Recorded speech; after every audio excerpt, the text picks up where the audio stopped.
Hi everyone! Welcome back to another cooking video. And the recipe that I'll be sharing you today is Bibingka Ilonggo.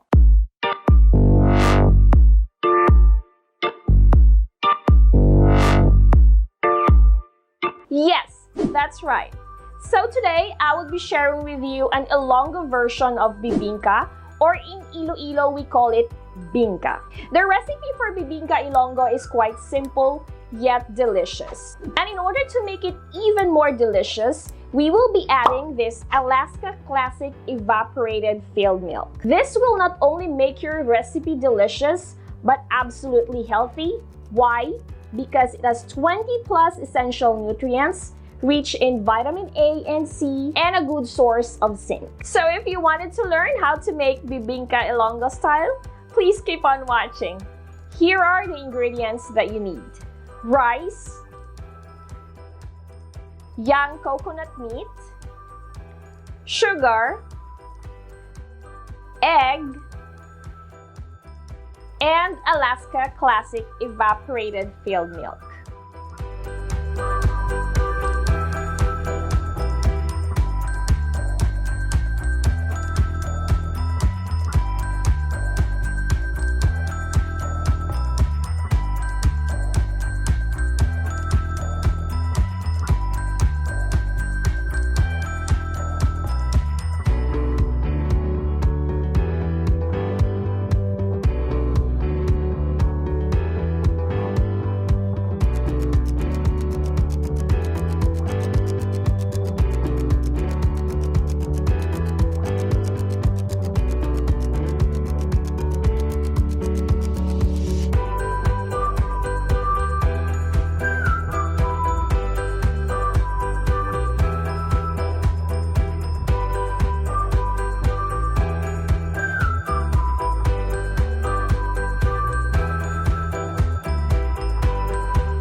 hope you enjoy watching this video. Please don't forget to like and share. And for your comments, suggestions, or any clarifications, make sure to drop a comment below and I'd be happy to check them out. And please don't forget to subscribe to our YouTube channel. Hit that little bell so you will get a notification every time we upload a new video. And you can also like and follow us on our Facebook page. We are also on Instagram, Twitter, and Pinterest. For more recipe ideas, you can also visit our website, www.delishph.com. And just in case you wanted to check out MassFix cookware and kitchenware products, I will also add their link on this video description. Thank you so much for watching and see you on the next video. God bless everyone. Bye! MassFlex cookware and kitchenware for the love of cooking. Click the link on the description for more information.